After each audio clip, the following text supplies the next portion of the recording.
Hello friends, पूजा competitive classes के YouTube channel पे आपका स्वागत है। हम अपने पर्यावरण अध्ययन की सीरीज़ को आगे बढ़ाते हुए आज इम्पॉर्टेंट 40 क्वेश्चंस देखेंगे जो आपके पर्यावरण अध्ययन से संबंधित है और आपके एग्जाम पॉइंट ऑफ व्यू से वेरी इंपॉर्टेंट है।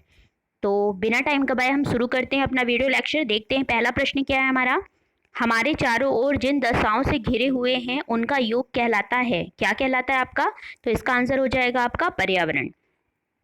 अगला प्रश्न है, वैश्विक पर्यावरण के लिए सर्वाधिक महत्वपूर्ण वन है। कौन से वन है? उष्णकटिबंधीय वर्षा वन। अगला प्रश्न देखते हैं, खनिजों के पर्यावरण पर प्रभाव हैं। क्या है?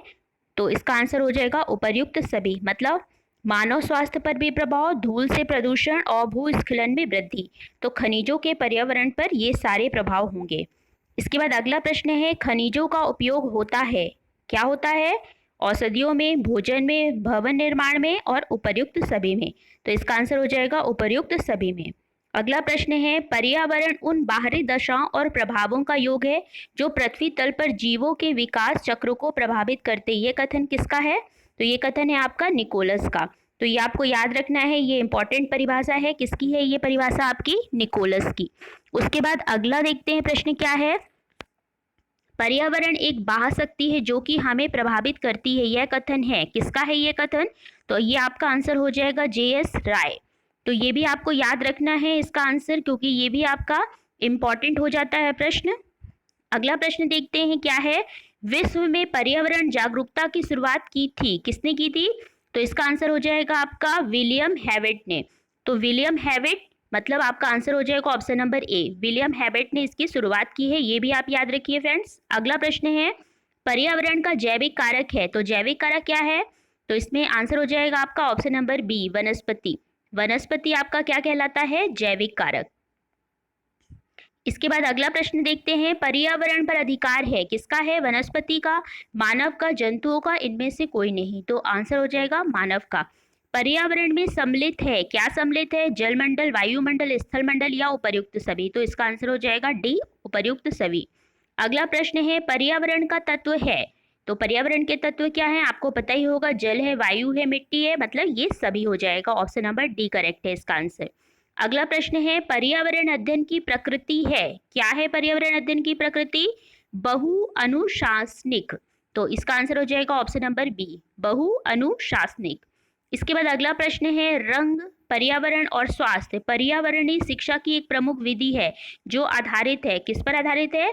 तो इसका आंसर हो जाएगा आपका ऑप्शन नंबर ए, प्रदर्शनी पर।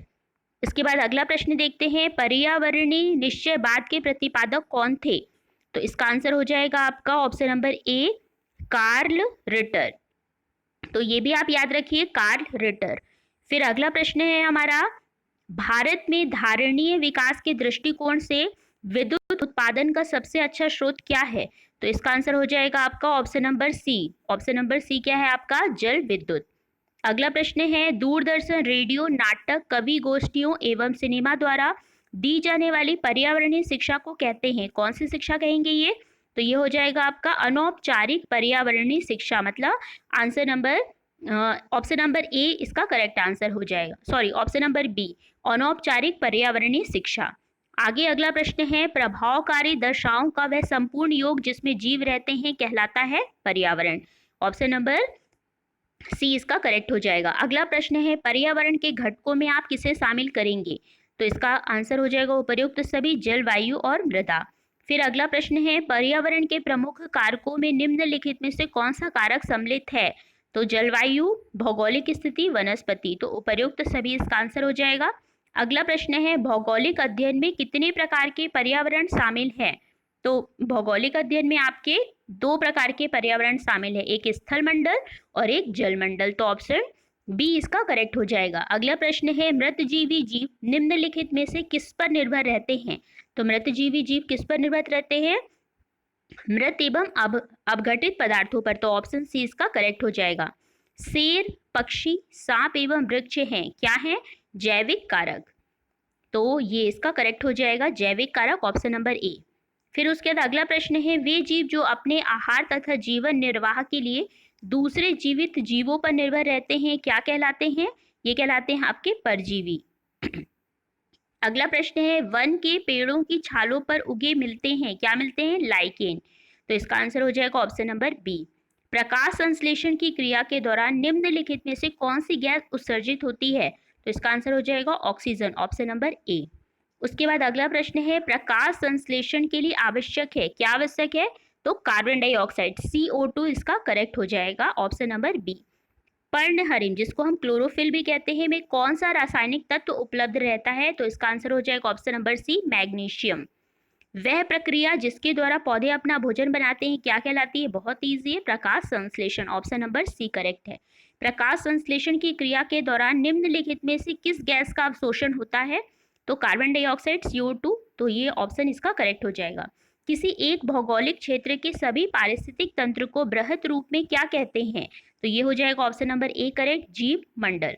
उसके बाद है, लोटिक पारिस्थितिक तंत्र का निम्नलिखित में से कौन सा उदाहरण नहीं है? तो पॉन्ड, पॉन्ड जो है आपका वो लोटिक पारिस्थितिक तंत्र का उदाहरण नहीं है। बाकी आपके ऑप्शंस जो हैं वो इसके उदाहरण हैं। अगला प्रश्न है, निम्नलिखित में कौन सा एक दिशा में प्रभावित होने वाला पारिस्थितिक तंत्र है? तो इसका आंसर हो जाएगा आपका ऊर्जा, ऑप्शन नंबर 20 का करेक्ट हो जाएगा। अगला प्रश्न है, एक कृत्रिम पारिस्थितिक तंत्र निरूपित किया जाता है किसके द्वारा? कृषि भूमि द्वारा। तो ये हो जाएगा आपका ऑप्शन नंबर 20 का करेक्ट, कृषि भूमि द्वारा। उसके बाद है, विश्व का वह भाग जो मानव अधिवास के लिए बिल्कुल अनुपयुक्त है क्या कहलाता है? एक्यूमेन, एक्यूमेन इसका आंसर करेक्ट हो जाएगा। उसके बाद अगला प्रश्न है, घास भूमि किस पारिस्थितिक तंत्र में शामिल किया जाता है? घास भूमि को हम किस में शामिल करेंगे? स्थलीय पारिस्थितिक तंत्र में, तो ऑप्शन सी इसका करेक्ट हो जाएगा। अगला प्रश्न है, समुद्री परितंत्र के किस वर्ग में जैव निम्नीकरण का कार्य सर्वाधिक होता है? तो इसका आंसर हो जाएगा आपका ऑप्शन नंबर बी, फाइटोप्लैंक्टन। अगला प्रश्न है, हैदराबाद में स्थित हुसैन सागर झील किस जीव की वृद्धि से नष्ट हुई थी? तो इसका आंसर हो जाएगा ऑप्शन नंबर डी, जलकुंभी। अगला प्रश्न है, अंतरिक्ष यान में बनाया गया पारितंत्र होता है, क्या होता है? कृत्रिम पारितंत्र। इसके बाद अगला प्रश्न है, निम्नलिखित में से कौन सा पारितंत्र प्राकृतिक है? तो कौन सा पारितंत्र प्राकृतिक है? घास का स्तर या घास का मैदान।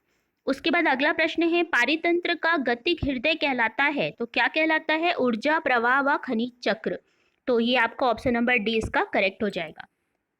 तो फ्रेंड्स, इस तरह से हमने अपने इंपॉर्टेंट 40 क्वेश्चंस कंप्लीट कर लिए जो आपके पर्यावरण अध्ययन से संबंधित थे। तो मुझे आशा है कि आपको ये वीडियो मेरा पसंद आया होगा। अगर आपको पसंद आया है तो आप मेरे चैनल को लाइक करिए, और अगर न्यू व्यूअर हैं तो सब्सक्राइब करने में बिल्कुल भी कंजूसी मत करिए, और अपने फ्रेंड्स के साथ भी शेयर करिए। तो आज के लिए इतना ही फ्रेंड्स, मिलते हैं नेक्स्ट अगले वीडियो में। तब तक के लिए बाय फ्रेंड्स।